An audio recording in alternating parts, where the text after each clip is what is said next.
Beauty Care, Nail Care Services, Exploratory Course for Grade 7 and 8.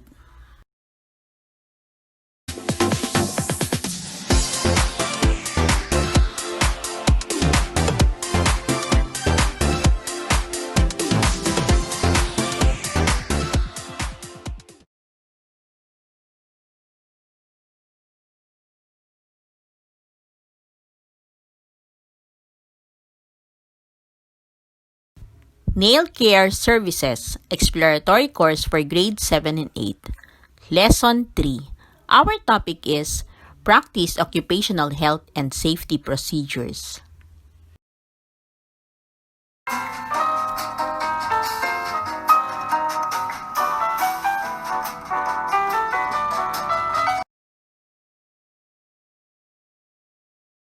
Definition of terms are substances that are used and or produced at work that have potential to harm the health and safety of the people at work. Infection. It is a condition when microorganisms invade the body and multiply, causing illness. Infection control. It is the process that minimizes the risk of spreading infection while performing procedures on client. Harm are adverse health effect on something or someone under certain conditions at work.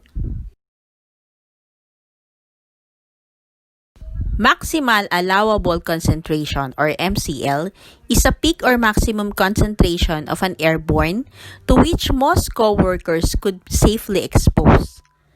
Occupational hazards are various environmental factors or stresses that can cause sickness, impaired health, or significant discomfort in workers and can be classified as chemical, physical, biological, or ergonomic.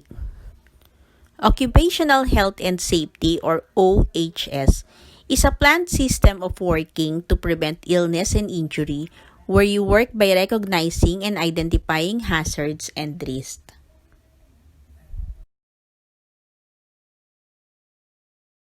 OSH trainings are interventions conducted to facilitate learning on occupational health and safety, the result of which can contribute to the attainment of better and improved OHS conditions. Skin penetration means any process, whether intentionally or otherwise, that involves the shaving, piercing, cutting, puncturing, tearing of the skin or mucous membrane. Threshold limit value or TLV is a measure of concentration of toxic substances that client can withstand. Workplace. It refers to the office, premises, or work site where a worker is temporarily or habitually assigned.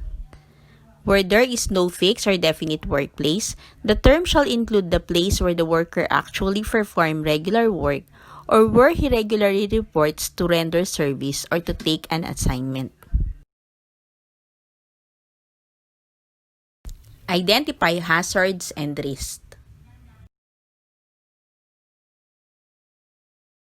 Occupational Health and Safety or OHS is a planned system of working to prevent illness and injury where you work by recognizing and identifying hazards and risks. Health and safety procedure is the responsibility of all persons in the beauty service industries. You must identify the hazards where you are working and evaluate and control how dangerous they are, eliminate the hazards, or modify the risk that it presents. An occupational health and safety management system should follow the following elements. First, management commitment. Management can show their commitment to OHS by establishing an OHS policy and identifying its objectives. Second is the planning. It includes setting standards for management and employees by establishing how the business ensures sound OHS practices are implemented, who is the assigned and responsible for the implementation. This person will coordinate the assessment, delegate tasks, and be responsible for taking notes and writing up information for the register. Next is what resources are required for the implementation. Then, when will the OHS practices be implemented? And how will workers identify and report hazards to employer? Number 3 is the consultation.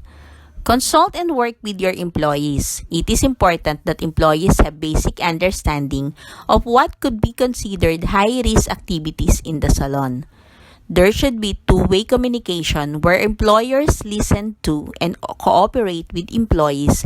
Then management can ensure OHS decisions are based on the best and most up-to-date information.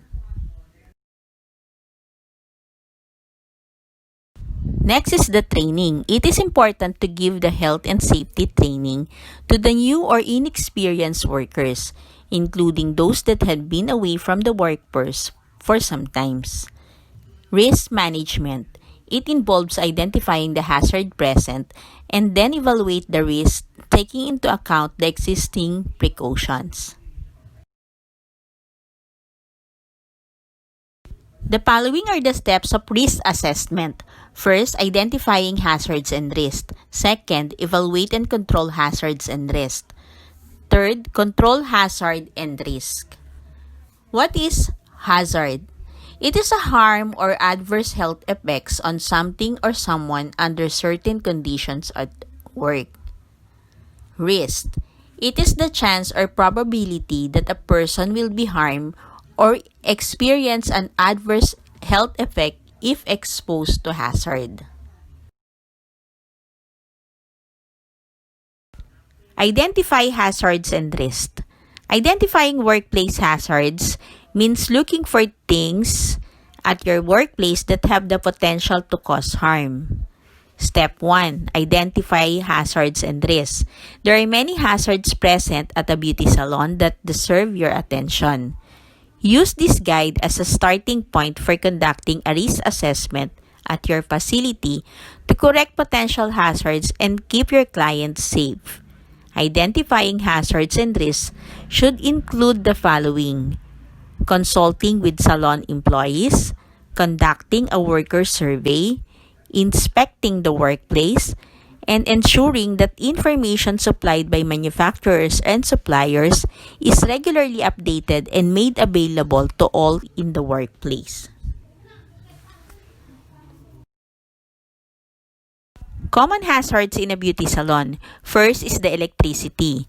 Common accidents in the workplace can result from contact with faulty electrical equipment that may have become live or from contact with a worn or damaged power cords and switches. The presence of water in the salon increases the risk of electrocution or injury. Chemical hazard.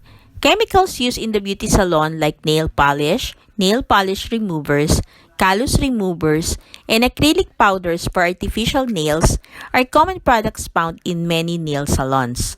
It causes skin irritations and respiratory problems. Information on chemical hazards can be obtained from the following: the product label, the material safety data sheet, or MSDS. This sheet will provide information on how to properly handle, store, discard, and care for potential hazardous chemicals. It will also provide information on what to do if you are exposed to the chemicals and has bad reaction, and the manufacturer. Another common hazards in a beauty salon is the slips, trips, and falls. Slips, trips, and falls are common occurrences in workplace. People slip and trip on slippery, rough, or uneven surfaces and may fall down from stairs or off ladders. Next hazard is the fire. The range, number, and portability of electrical equipment used in salons, together with their proximity to water, make for potential hazardous situations. Number 5, manual handling of material and tools. Lifting and moving heavy stock materials and working at poorly designed workstations can cause injuries and muscle strains. injury due to cutting with cuticle nippers, cuticle scissors, and cuticle pushers. Number 6 is the infection hazards. It is the unsafe or unhygienic practices in the beauty salon which may affect the health of customers and workers that may lead to exposure to biological hazards that causes infectious diseases such as blood-borne pathogens like hepatitis B, hepatitis C, and HIV. Fungal infections like ringworm. Next is the ergonomic hazards. Ergonomics is the scientific study of people at work. The goal of ergonomics is to reduce stress and eliminate injuries and disorders associated with the overuse of muscles, bad posture, and repeated tasks.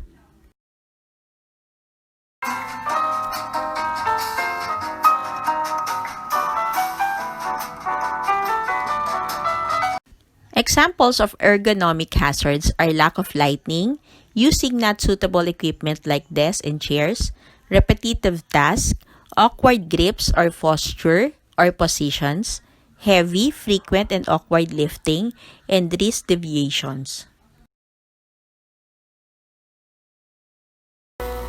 A time to remember.